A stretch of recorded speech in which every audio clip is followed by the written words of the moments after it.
اچھا اس کو میں اور اینگل سے بھی اگر دیکھنا چاہوں تو جس طرح میں بار بار بات کر رہا ہوں کہ ایک ہی سپورٹ رہ گئی ہے ہمارے پاس اور پوری نیشن اس کی طرف دیکھتی ہے. دوسری طرف میرا ماننا ہے کہ آپ لوگ جو یہ گرین جھنڈا سجا کے جاتے ہیں گراؤنڈ کے اندر, یہ بالکل اسی سولجر کی طرح ہے جو بارڈر پہ اپنے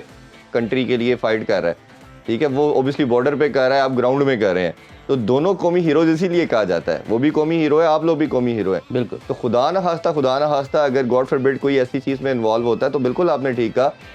جتنا بڑا پرائڈ ایک طرف پہ ہے, اگر کرنے والے کی بھی واپسی بھی نہیں ہونی چاہیے اور اس کی پنشمنٹ بھی بڑی سویئر ہونی چاہیے. بٹ اگر یہ صرف ان ٹرمز آف وہ ویوز ہے اور وہ آپ کو لگتا ہے کہ ہم نے ویوز حاصل کرنے اور ایسی بات کرنی ہے, ہم نے کہا میں ہم یہاں پہ یہ ڈسکس نہیں کر رہے کون ملزم ہے, مطلب کون قصوروار ہے ہی نہیں, ہم نے یہ تعین کرنا ہے کہ بھی کون قصوروار ہے. بیسیکلی اگر تو آپ اس دونوں طرف کرائم ہی ہے, دونوں میں سے اگر الزامات غلط ہیں تو بہت بڑا کرائم ہے الزام لگانا ہے, لوگوں کا نام لینا اس طریقے سے, اور آپ کے پاس کوئی پروف نہ ہو, اور بس ایک دفعہ آپ نے مطلب ایک کیا کہتے ہیں اس کو ولاگ بنا کے آپ نے اپنا یوٹیوب پہ چڑھا دیا یا سوشل میڈیا پہ چڑھا دیا, اور وہ ان دی اینڈ بڑا پاپولر ہو جاتا ہے, لوگ سن کے اس پہ رائے قائم کر لیتے ہیں, اس کے بعد اس کا کوئی نتیجہ نہیں ہوتا. تو آئی تھنک کہ اس ولاگ بنانے کا بھی کیا مقصد ہے, بالکل صحیح, پھر ویوز ہی رہ جاتا ہے نا. تو اگر تو ہے اس طرح کی چیز تو پھر آپ لے کے آئیں, پروف کے ساتھ لے کے جائیں, اور پھر جو قصوروار ہیں اس میں اس کو ثابت کریں. اور اس اے سمپل تھنگ. میں نہیں کہہ رہا کہ جو الزام لگائے وہ صحیح ہیں, میں یہ کہہ رہا ہوں کہ اس چیز کو آپ اتنا لائٹلی نہ لیں. یہ لوگ اس سے رائے قائم کرتے ہیں, اور اس کے بعد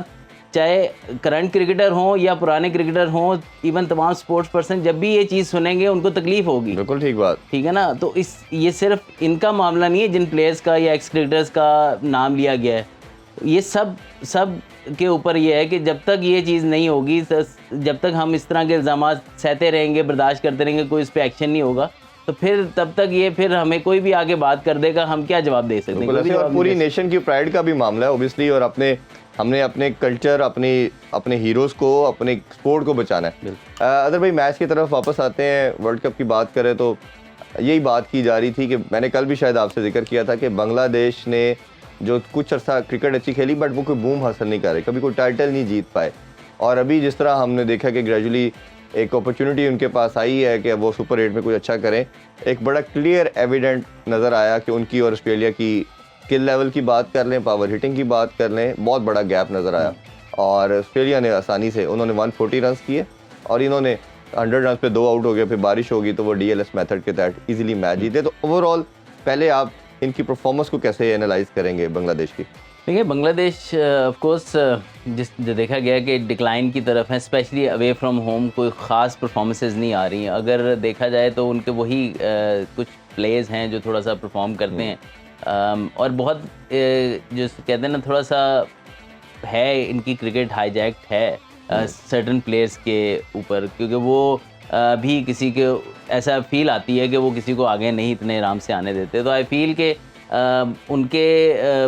ادھر بھی بہت زیادہ پالیٹکس انوالو ہے, اور آپ نے دیکھا ہے کہ کئی دفعہ کوئی ریٹائرمنٹ لیتا ہے اور پھر پرائم منسٹر انٹروین کرتا ہے یا بڑا کوئی سیاستدان انٹروین کرتا ہے, پھر وہ واپس لیتا ہے ریٹائرمنٹ اور پھر دوبارہ ٹیم کو جوائن کرتا ہے.